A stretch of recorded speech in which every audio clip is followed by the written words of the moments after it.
दोस्तों, क्या आप जानते हैं कि शेयर बाजार शब्द में इस्तेमाल होने वाले ब्लू चिप दरअसल कसिनो के पोकर गेम से आया है। कसिनो में जिस चिप की कीमत सबसे ज़्यादा है वो नीले रंग की है, यानी ब्लू चिप। लेकिन शेयर बाजार में इसका मतलब जुआ खेलना नहीं, बल्कि भारत के सबसे अच्छी कंपनियों में पैसा लगाना है। अगर आप भी बिना रिस्क लिए स्टॉक मार्केट में लंबे समय के लिए वेल्थ बनाना चाहते हैं तो यह वीडियो आपके लिए है। आज हम जानेंगे कि ब्लू चिप स्टॉक क्या होते हैं, इनकी मुख्य विशेषताएं क्या है, ब्लू चिप कंपनियां के भारतीय एग्जाम्पल्स, फायदे और संभावित रिस्क, और इसमें इन्वेस्ट कैसे करें। इजी लैंग्वेज में समझे तो ब्लू चिप कंपनियां वो विशालकाय कंपनियां होती है जो अपने अपने सेक्टर की लीडर होती है। ये ऐसी कंपनियां हैं जिनका नाम देश के हर बच्चा बच्चा जानता है, जैसे टीसीएस, इन्फोसिस, रिलायंस या एचडीएफसी बैंक। इन्हें लार्ज कैप कंपनीज भी कहा जाता है। सेबी के नियम के मुताबिक मार्केट कैपिटलाइजेशन के हिसाब से देश के टॉप 100 कंपनियां लार्ज कैप, इसी को ब्लू चिप भी कहते हैं, कैटेगरी में रखा जाता है। स्मॉल कैप नए और छोटे बिजनेस जैसे हाई रिस्क और हाई रिटर्न वाले होते हैं। मिड कैप उभरती हुई कंपनियां वाले होते हैं। और ब्लू चिप यानी लार्ज कैप्स स्थापित और सबसे मजबूत कंपनियां होती है। ना है कि वो ब्लू चिप है या नहीं, तो उसमें ये 4 चीजें जरूर देखें। पहला है फाइनेंशियल स्टेबिलिटी और ट्रैक रिकॉर्ड। इन कंपनियों के पिछले 10 से 15 साल का ट्रैक रिकॉर्ड बेहद मजबूत होता है।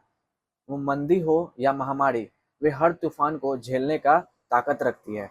दूसरा है मार्केट डोमिनेंस। अपने सेक्टर में इनकी पकड़ बहुत मजबूत होती है। इनका बिजनेस मॉडल ऐसा होता है जिसे आसानी से हिलाना पॉसिबल नहीं है। तीसरा है कंसिस्टेंट डिविडेंड्स। ज़्यादातर ब्लू चिप कंपनियां अपने प्रॉफिट का एक हिस्सा नियमित रूप से निवेशकों को डिविडेंड्स के रूप में देती है। चौथा है हाई लिक्विडिटी। इसे बेचना और खरीदना आसान होता है क्योंकि बाजार में हमेशा लाखों लोग इनके शेयर्स पर ट्रेड कर रहे होते हैं। कुछ वास्तविक भारतीय उदाहरणों से समझते हैं। सबसे पहले sectors: IT technology, banking and finance, energy and conglomerate, FMCG और ऑटोमोबाइल। अब इसके ब्लू चिप समझते हैं। आईटी के ब्लू चिप हो गए टीसीएस या इन्फोसिस। बैंकिंग एंड फाइनेंस के ब्लू चिप हो गए एचडीएफसी बैंक या ICICI bank. Energy and conglomerate का हो गया रिलायंस इंडस्ट्रीज। एफएमसीजी का हो गया आईटीसी या हिंदुस्तान यूनिलीवर। ऑटोमोबाइल का हो गया टाटा मोटर्स या मारुति सुजुकी। अब सवाल उठता है कि केवल आपको ब्लू चिप कंपनियों में ही पैसा लगाना चाहिए। सबसे पहले प्रॉफिट को समझते हैं। लॉन्ग वॉलीटिलिटी, मार्केट गिरने पर इनमें कोई बड़ी गिरावट नहीं होती है। दूसरा है सेफ फॉर लॉन्ग टर्म, शुरुआती और रिस्क न लेने वाले इन्वेस्टर के लिए बेस्ट।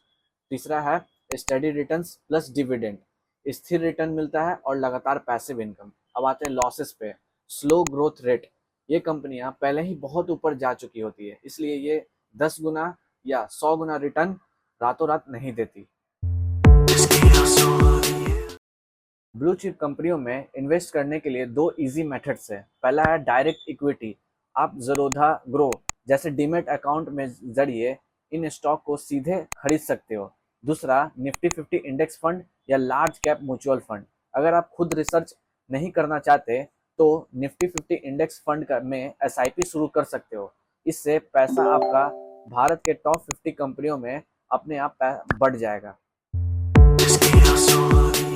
तो दोस्तों, आप स्टॉक मार्केट में नए हो और आप शांति की नींद सोना चाहते हो तो ब्लू चिप स्टॉक आपके पोर्टफोलियो में एक बेस होना चाहिए।